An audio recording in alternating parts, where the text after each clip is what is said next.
Counsel. May it please the Court, my name is Mick Rusing. I'm here today on behalf of the Tucson Unified School District, TUSD. Before I start, I'd like to reserve 5 minutes of my time for rebuttal.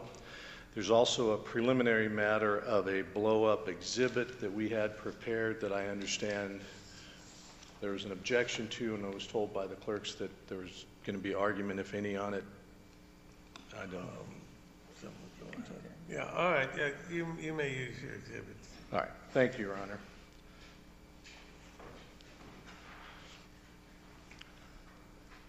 If you don't mind, you want to set it up?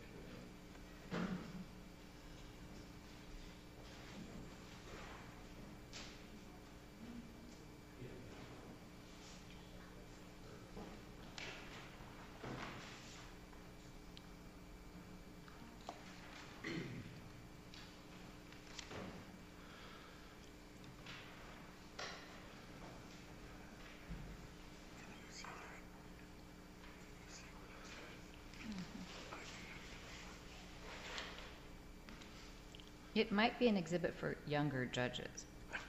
I don't have my distance glasses with me, and that's really hard to read. Could you bring it up closer, Counsel? Sure, and I just thought these were eye tests when I saw them in the trial court. Okay. This works. Thank you. What's that? Oh. Well, we have it in front of us, so we don't. Great. We have this. Why don't we just take that down, because I can't see deputy clerks here, so. okay, thank you. This is the same thing, right? Yes, Your Honor. Okay, great. I can see this. All right, thank you. Even I can see it. TUSD is doing everything it possibly can to obtain unitary status, and in order to achieve that, it must do two different things. One is to establish a good faith record of compliance with the unitary status plan that's been adopted, and number two, eliminate the vestiges of prior discrimination to the extent practicable. And we are here today to make sure we're in a position to obtain that status, but we need this court's help, and here's why. As part of this process, a unitary status plan, USP, was negotiated by the parties and the special master and was adopted by the court last year as a roadmap to obtain unitary status by the end of the 2016-2017 school year. Then prior to the USP, in 2012, the parties also negotiated and the court entered an appointment order appointing Willis Hawley as a special master under Rule 53.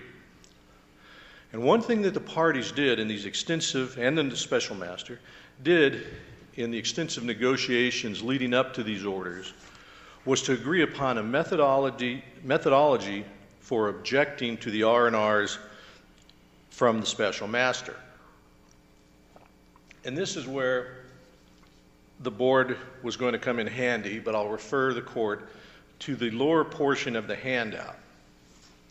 Rule 53 provides that the court must give the parties notice and an opportunity to be heard before ruling on a special master's R&R, and provides 21 days for that purpose. And also it provides that facts and law will be reviewed de novo.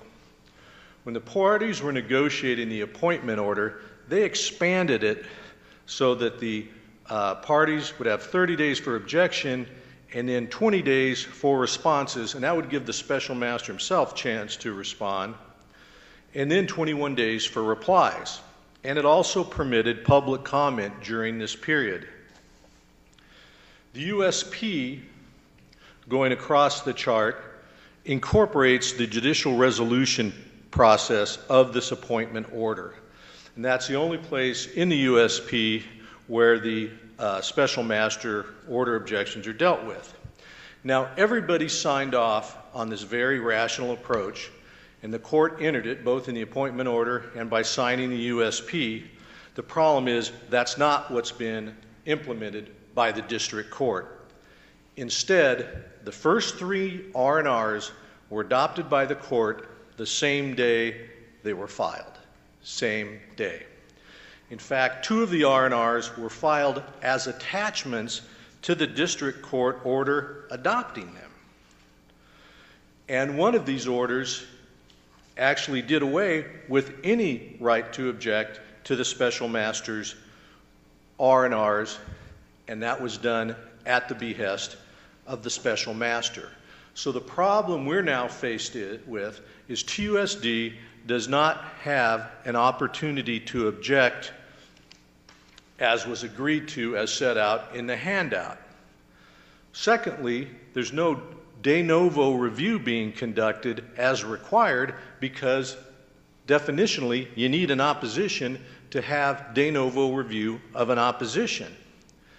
Thirdly, there's no application of the correct standard of review, which includes some deference to TUSD for the plans it proposes to see if they are compliant with the Constitution and USP. Because the standard is not whatever the special master thinks it's best practice from an educational policy or opinion standpoint, but whether or not the plan initially proposed by TUSD on these various issues is constitutionally compliant. And that is not what is occurring here. And all of this is... Let me ask you something.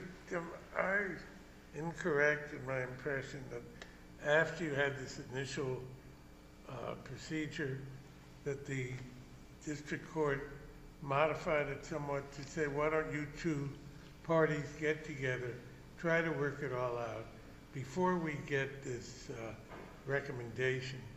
The two of you develop something together to the extent you can and work with the special master. And then he will submit an R&R, which will also contain the report on the disagreement between the parties and what each of their positions is. Was that not the way the special master, with the consent of the parties, agreed to proceed? It's not how the way the parties agreed to proceed, and that's why I did the blow-up, because what they try and do is conflate two entirely different processes together, because the first process and the one that is addressed in the top of the handout has to do with plans proposed by TUSD, and the appointment order provides that the USP will develop a timeline for objections to plans developed by TUSD.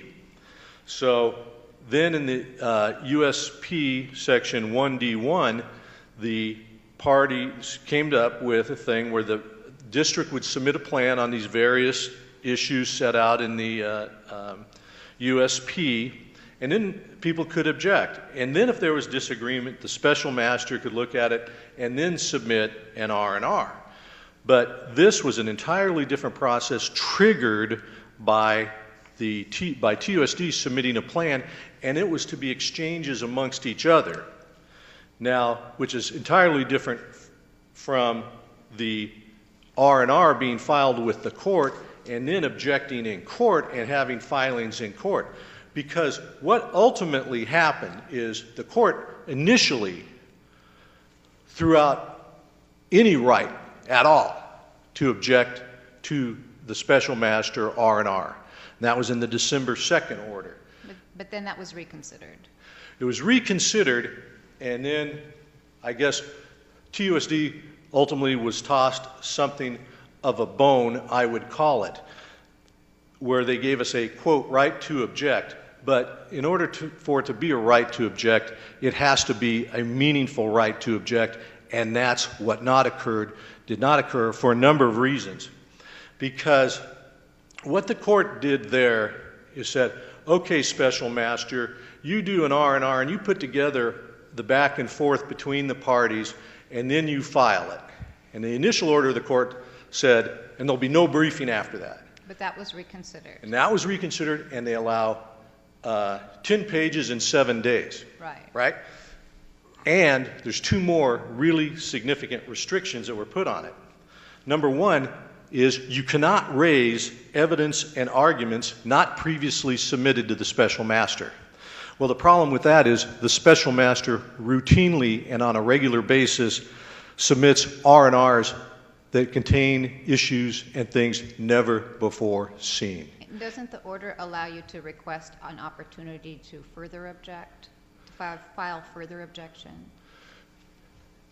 Well, it does, but so far, all of our efforts to obtain any additional briefing by this court have been dealt with the same no thank you. But are you appealing the no thank you, or are you appealing, I'm not trying to be glib, I'm truly trying to understand your argument.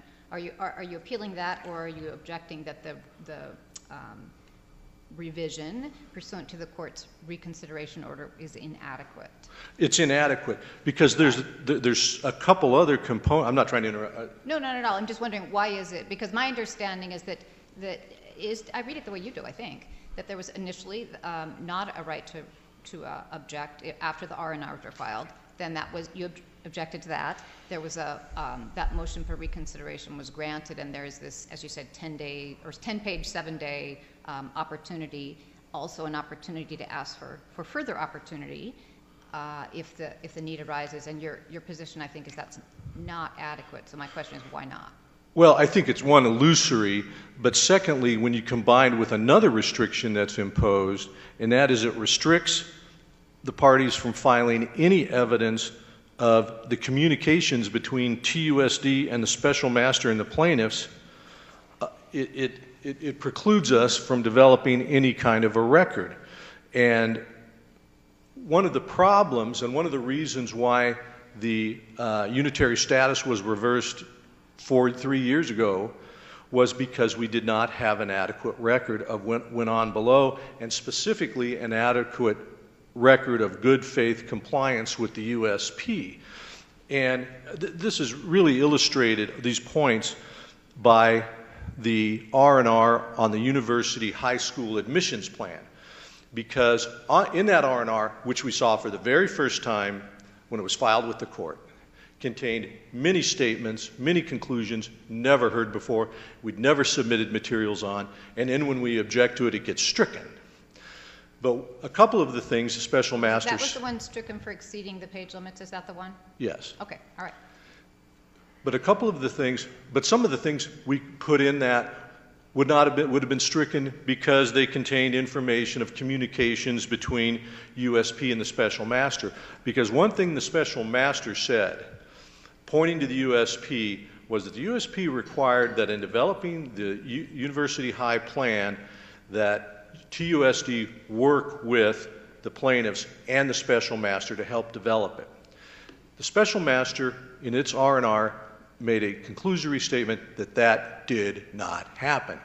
In the objection filed by TUSD, it was pointed out by affidavit and otherwise that they were in virtual daily contact with the special master for 11 months, sometimes as many as 20 emails a day on this topic. So why can't you file record of that? Why can't you ask permission to file record of that, a declaration to that effect? What am I missing procedurally? The court said we can't. The court said, I do not want to see that. I don't want to see communications between the parties. But that is how we establish record of compliance that we need to obtain unitary status. So you would have to file permission to file that. It's not in the pursuant to the motion for reconsideration. It would not be permitted as a matter of course. It's not permitted as a matter of course under the court's rule. And this rolls into the other two problems with it, is timing.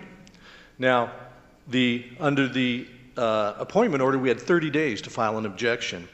Rule 53 gives 21 days, and they raised that from 10. And the committee notes to that movement from 10 to 21 days was a recognition that special masters are typically appointed in cases involving complex issues where there